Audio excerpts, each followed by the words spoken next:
fashion lover! Welcome back to my channel. If you're new here, my name is Evelyn, and today I'm going to do something super fun. I'm going to use my leftover fabric to create a top inspired by a Pinterest design. As you can see, I've got quite the fabric stash going on here. And yes, these are all leftover from previous projects. And also every time I visit the fabric store, I can't help myself. Whenever I spot some amazing fabric, I just feel have to have it. So now, I am left with piles and piles of fabrics. And I feel so guilty because I keep buying more fabric. Look at this beautiful camouflage fabric. How could I resist?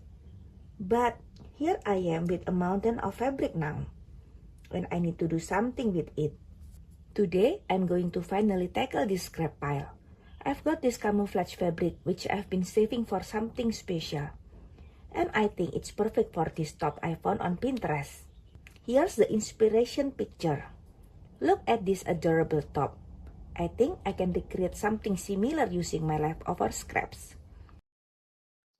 As much as I'd love to make the matching skirt, I know that's just not going to happen today. But I think this top needs something flare under. I'm not sure if I have enough fabric, but if I do, I also want to try adding a peplum. Fingers crossed. Alright, so the first step is to sketch out the pattern. I'm going to create a simple halter neck design, but not that revealing. I want to make sure that the V-neck will not show anything, like nip slip. I'm just going to sketch the basic shape and make adjustment based on the fabric I have on hand. I'll need to cut the pattern pieces for the front, back, and straps. I also will make sure the pieces fit together before I start cutting my fabric. This is my pattern. My size is M and my height is 160 cm. It's standard Asian size. You can use my pattern directly if we have the same size. If your size is small, reduce 1 cm at the side of the body's front and back downward. And vice versa, if your size is L, add 1 cm at the side of the body's front and back downward. After trying on the halter top, I noticed there's some gaping. To fix it, I decide to take in 2 centimeters.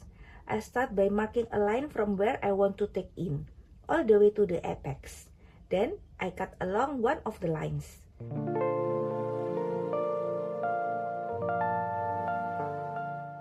Next, I make the second cut from the existing dart to the apex, leaving a tiny space so the cut doesn't go all the way through. I glue the area that's causing the gaping. Instantly, you see the first dart become larger. This is the additional adjustment needed to remove the gaping.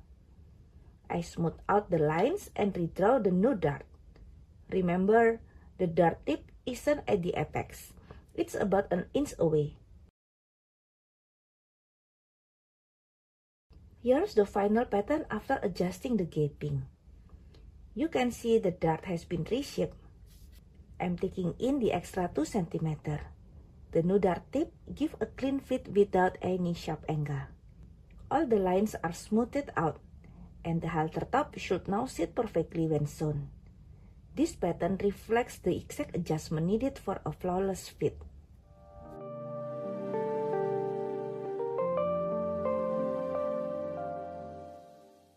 I've got all my pattern pieces ready, and I'm going to lay them out on the fabric. I fold the fabric and align the pattern piece that needs to be placed on the fold. Once it's perfectly positioned, I pin along the fold to keep the pattern secure, making sure it won't shift in the next step. I'm marking the fabric using carbon paper. I place one sheet underneath the fabric and one on top to make sure the markings transfer clearly.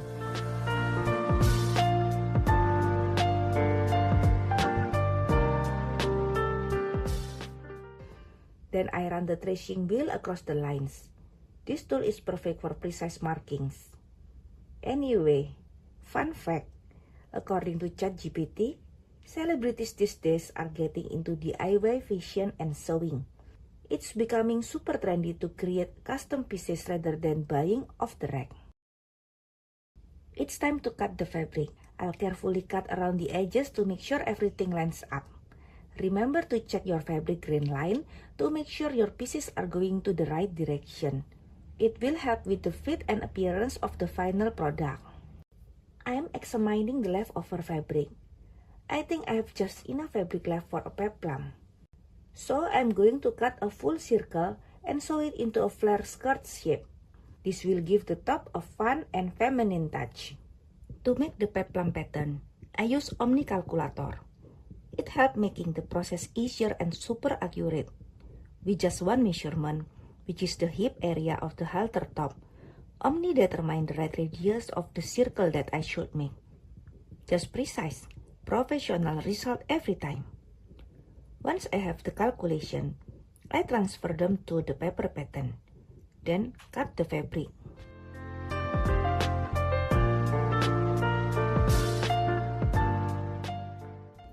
I need to Frankenstein the fabric to create this peplum. That's right. I'm piecing it together, mixing and matching sections until it's perfectly flared and fabulous. I'm pinning and basting the fabric before I take it to the sewing machine. It keeps all the layers aligned and prevents the fabric from shifting while I sew. I like to use plenty of pins along the curves, so everything stays in place. Basting stitches are my safety net. They are temporary, easy to remove, and they give me a chance to check the fit before committing to the final stitching. Think of it as a rehearsal for the real sewing. Once I'm happy with how everything looks and sits, I can confidently sew on the machine, knowing my seams will be neat and precise. It might feel a little slow, but trust me, this extra step makes the whole process smoother and saves time fixing mistakes later. Now let's start sewing. I'm going to begin by attaching the front and back pieces together, then work on adding the straps. I'm super excited because this top looks so cute and trendy.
it is, all done. I love how it turned out. The peplum adds such a fun touch. Thank you so much for watching. I hope you enjoy this little sewing project, and maybe it inspires you to use up your own fabric scraps. Let me know in the comments if you've ever tackled a similar project and what you did with your leftovers. Don't forget to like, subscribe, and hit that notification bell so you never miss a new video. Until next time, and happy sewing!